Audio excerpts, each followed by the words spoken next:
Hi again, everyone. We are on to the brief lecture 2 for chapter 17. And whereas in our first brief lecture, we looked at the definition of teams and certain types of teams, in this chapter, we're going to talk a little bit about in this lecture, we're going to talk a little bit about team effectiveness as well as the stages of team development. And then we're going to look at a very important concept related to teams, that of norms and cohesion.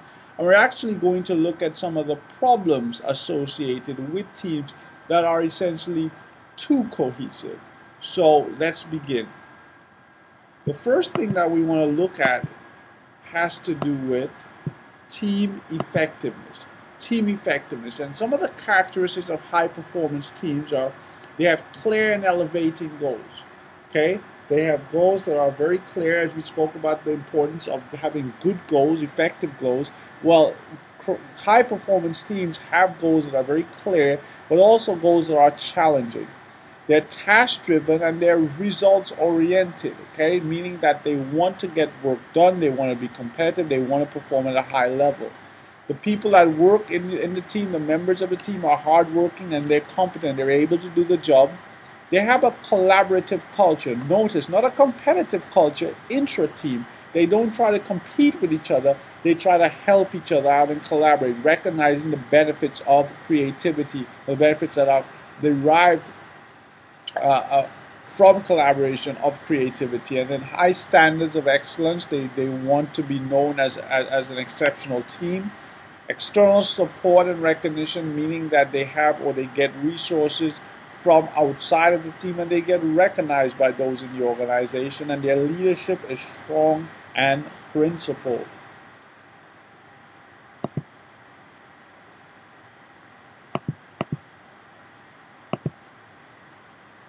Well, effective teams do three things. One, they perform tasks. We know that. In order for a team to be deemed to be effective, they have to actually show results. That's the first step, however. That's the first means by which teams are evaluated in terms of effectiveness. They must also, however, satisfy their members. People that are part of teams must actually benefit personally from being part of that team. So if you recall, when we looked at leadership in chapter 14, we said that there were two parts, if you will, of leadership behavior. There was the task orientation and there was the relationship orientation. Very similarly, teams have to do both. They have to promote the task orientation and they also have to promote the relationship orientation. So they must promote tasks and they must also promote people, promote relationships between and among people. And finally, effective teams remain viable for the future. They have to sustain themselves. They have to keep going. They have to persevere. They have to be there in the future. And so those are the three main ways that we can evaluate team effectiveness. Well, this is how team effectiveness can actually be modeled through an open system approach, where the inputs that come from a team then feed into team processes that then lead to team effectiveness, which is again performance, satisfaction, and future viability. And that then influences the future team inputs, and so we have the cycle returning again. We have a cycle that is continuous. And let's look at some of the team inputs, if you will. Membership characteristics. You look at the abilities of the individuals that are on the team, the values that they have, the personalities, and even the diversity of teams. We look at the resources and the environment in which a team operates, technology, the structure, the reward system, and even the information that they have available to them. The nature of the task. Is the task highly structured? Is it clear? Or is it very complex? And the size of the team, number of members, even to odd numbers, all of those things, these inputs go into making an effective team. And the way that these inputs are aligned helps in terms of the team processes that then in turn helps in terms of team effectiveness. When we talk about processes, we're looking at the way members work together, they interact. So we'll talk about norms, and we'll speak a little more about norms in a minute. the cohesion between members, what roles certain members play, how they communicate, and how they make those decisions. And at the end of the day, with the right inputs and the effective processes, the team will have effective performance, members will be satisfied, and it will have a future viability that will then influence and then feed into future inputs for the team. And so the way that we can measure the team effectiveness, if you want mathematically, the quality of our inputs, we start with good, effective ingredients, right? We have then effective processes, meaning that the gains that we get from the norms and the cohesion, the collaboration, the communication, all of that outweigh any kind of losses we may have in terms of time, in terms of conflict, whatever occurs in the processes that might drain the effectiveness. So the quality of the inputs, the ingredients, plus the quality of the processes will equal or will lead to team effectiveness. We next turn our attention to a very, very important concept, and that is the stages of the team development. And for most of you, you have in some aspect of your life or in some area of your life been part of a team. So these stages should be relatively familiar to you. The terms may not, but the actual stages may be. Very early on in the initial stage of team development, you have what's called forming. And what occurs in forming? Well, in that forming stage, that's when people are kind of initially orienting themselves to each other, kind of saying hello, introducing, and kind of trying to figure out what's up with you. So I'll use the example of this television show, this reality show that used to be popular. I don't necessarily know if it's that popular anymore, but it's called Survivor, and you bring all these people, you put them on this island, and so initially these people don't know anything about each other. They've never really met each other, and so what they're doing is they're just kind of trying to feel each other out, if you will. So they try to figure out, what are you up to, and also trying to figure out what their role is going to be in that game on the island. But in terms of an organization or team, what are they expecting of me? So that's what you're doing. The forming stage, you're really trying to feel the situation out. Now, once that's achieved, you then go directly into what's called the storming stage. So listen to that. You went from forming to niceties to storming. And in that storming stage, what's happening is that people are trying to stake their own independence. They're trying to protect their own personal well-being, because that's this stage that you see conflict over tasks, and you also see conflict over the ways of working as well as leadership. So this is how it happens. I'll give you another example. You are a team. Let's say I had assigned you a team project, and you all meet together, and everybody say, hey, my name is so-and-so. Hi, how you doing? What do you major and all that? All the niceties. And then one person in the team will start saying, you know what, okay, we really need to get this project done, so I think I'm going to do this. How about if you do that? And you say, wait, hold on now. First of all, who made you leader? And then who are you to decide that I'm going to do this? Now, I don't know if I want to do this, or I might want to do this. Now we start seeing this conflict. People are trying to figure out their own space, who they are, what they're going to do, and you have this clashing that's going on. You're just really trying to figure out what this team's going to look like, who's going to be the leader, who's going to do what. And there is an opportunity there for a lot of conflict. I know some of you are chemistry majors, so think about it. So I know you're probably learning a concept in chemistry called the Brownian motion, right? And so when you heat the system, when you get this system in motion, you got all this randomness that's going on, and molecules are bouncing off each other. And what they're trying to from this disorder, create some type of order. So you have this disorderly phase, but hopefully you overcome that and you get into what's called the norming phase. And in the norming phase, people kind of get over themselves. They figure out, okay, this is what I'm doing. This is the leader. This is what we have to do. And they now start consolidating and creating agendas. Okay, we figured out our roles. We know everybody's in this. We're committed. Let's now determine what needs to be done, when it needs to be done, how it needs to be done. That's the norming phase. And you will see that in this phase is where you build high levels of cohesion, where groups consolidate, when they come together, where they really start becoming teams, because they start seeing each other as part of a common whole. Once you get that cohesion, and when you set your agenda, now you can actually perform. Now you can actually do your work, focus your attention, focus your performance on the specific tasks, because there is no more bickering, there's no more concern about who's doing what, why am I not the leader, and all that. Now is the performing stage. And once you've accomplished your task, then you disengage, there is disbandment, and that's where you have the adjourning phase. Okay? As I mentioned before, in the norming stage is really where the team kind of comes together as a unit.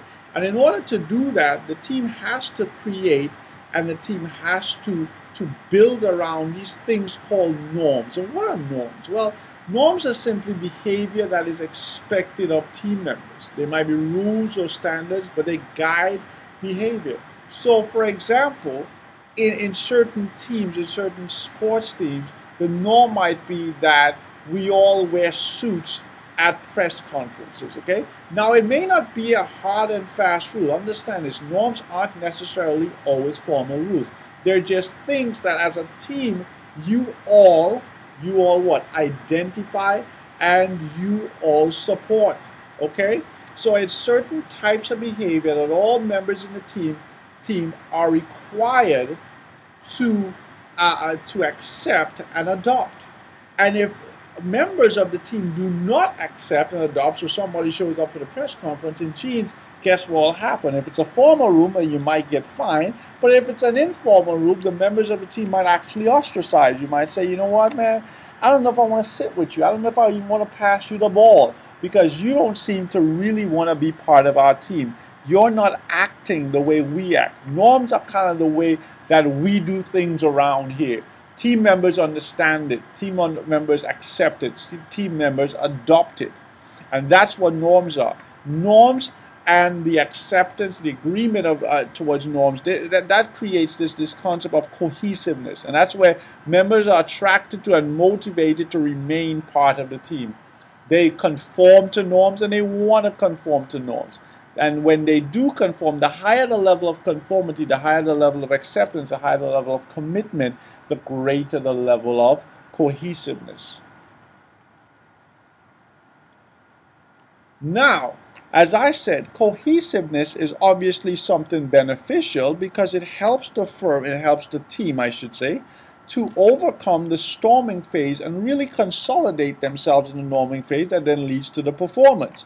But team cohesiveness can actually be an issue if what? If the cohesiveness is around norms that are actually not beneficial to performance. So there can be something like negative norms. So team members are cohesive, they're committed, they're all connected, but they're connected around the wrong type of norms, these negative norms. For example, what if team members are all committed to the norm of being deceitful? Okay, that can happen. We all are in this together, thick as thieves, if you will, okay? That's a negative norm. Everyone in the team can be committed to it, can support it, can adopt it, but it's not necessarily going to lead to high performance. So on this chart, you see a situation where team cohesiveness is high and it could be low. And here you have performance norms. It could be negative or positive. When you have negative norms and you have low cohesiveness, you might have low to moderate performance. And the reason you might still have moderate performance is that although you have negative norms that should bring you down, because cohesiveness is not high, because some people are not conforming to the negative norms, there might still be some hope for the team, some hope for their performance. In a case where you have positive performance norms, right, that's good for the performance of the organization, but cohesiveness is low, that's going to perhaps weaken your performance. It's going to make your performance more moderate than high because you don't have commitment around the positive norms. You just have some people, for example, being highly productive or being highly conscientious. They're helping the team. The others that are not conforming to that norm are hurting the team. This is the worst type of situation. Not only do you have a negative norm, but you have high cohesiveness, meaning that everybody is conforming to these bad negative norms, and that's definitely going to bring the organization down in terms of, like, for example, the deceitfulness or the cheating, where people are all committed to that. that's going to be bad for the organization. This is where you want to be. This is as a team where you want to be. You want to have high performance and strong commitment to positive norms. Okay, that's where you're going to have your high performance, where you have positive norms and you have cohesion. Everybody's going after the productivity. Everybody's promoting sustainability. Everybody's promoting innovation. That's where you're going to have your best performance. How do you increase team cohesion? Well, you want build agreement on team goals. Make sure that people agree and accept the goals of the entire team. Increase membership homogeneity. Now this might kind of strike you as being awkward because we talked a little bit before. We didn't say it explicitly, but one of the benefits of teams are actually or is actually created through diversity, having different minds, different experiences come together to have creativity. Now that's true to some extent because too much diversity can actually hurt cohesiveness because we're so different, and if we're fundamentally different, it'll be very difficult, it'll be very problematic for us to really kind of come together and agree on certain types of norms because we're so distinct. So that an effort to increase cohesiveness, you might actually want to increase the level of homogeneity among the membership in the team. Now that might hurt creativity, agreed, but it will likely build cohesion. Increase interaction among members. Have them meet each other, interact, work together as much as possible. I'm thinking about the movie. I'm drawing a blank here. With Denzel Washington about the Titans. Remember the Titans, I think it was called. And in that movie, as the coach, he had a team that was interracial. They were African Americans, they were white Americans, Caucasian Americans. And he brought them together. He said, you know what? I want you to room together, and I also want you to socialize together because I want to increase that membership interaction. Because when you increase that, you are going to see each other more as teammates than just individuals or strangers. I want more interaction to occur between team members than occurs between team members and people outside of the team. Decreasing the team size can also help the cohesion. If you want this explained, think about trying to get agreement with 100 people in a room. Okay, it's much easier to get agreement between 5. Introduce competition with other teams. Again, he did that as well. He had to, the team play against other teams, and he did that in order to them to see themselves as a unit that was working again, not against each other, but against the competitors in the environment. Reward team rather than individual results. Okay, you don't want to try to build a team by focusing on one individual. You want the team to work together and recognize that their rewards are built into working together. And provide physical isolation from other teams. Actually, this was done in the movie as well. He took them out to a remote place to kind of get them to just simply interact with each other rather than having the ability to interact with the rest of the world. But the problem that can come about from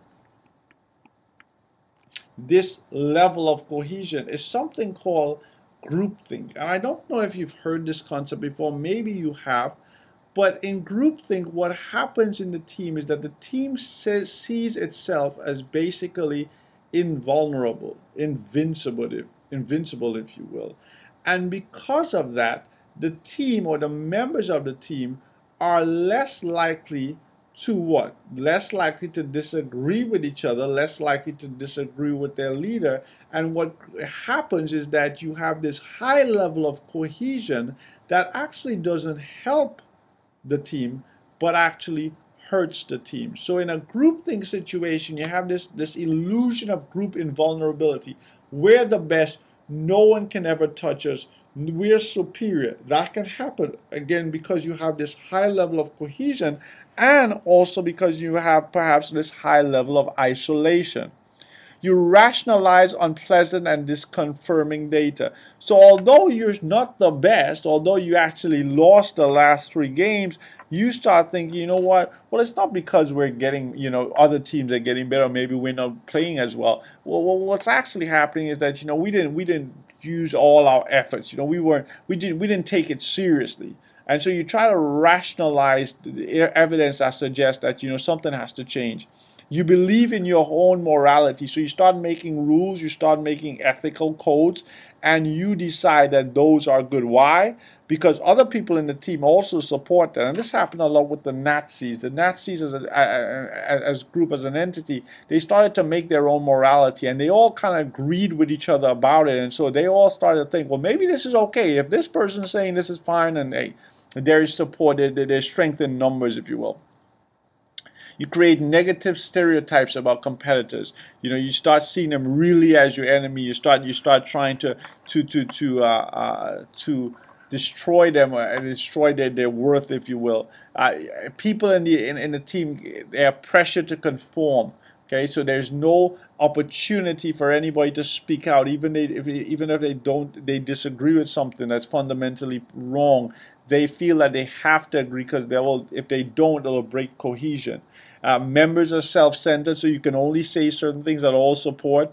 You have this illusion of unanimity. Everybody thinks everybody's going along with the plan. It's not really because everybody's supporting it, because people are likely afraid to speak up. So you think, oh yeah, well, everybody's agreeing. No, that's not the case. Everybody's not necessarily agreeing, but nobody wants to speak up against it. And mind guarding, ensuring that people are essentially, or think only the kinds of thoughts that the leadership or the team members want them to think. So in essence, almost brainwashing, if you will.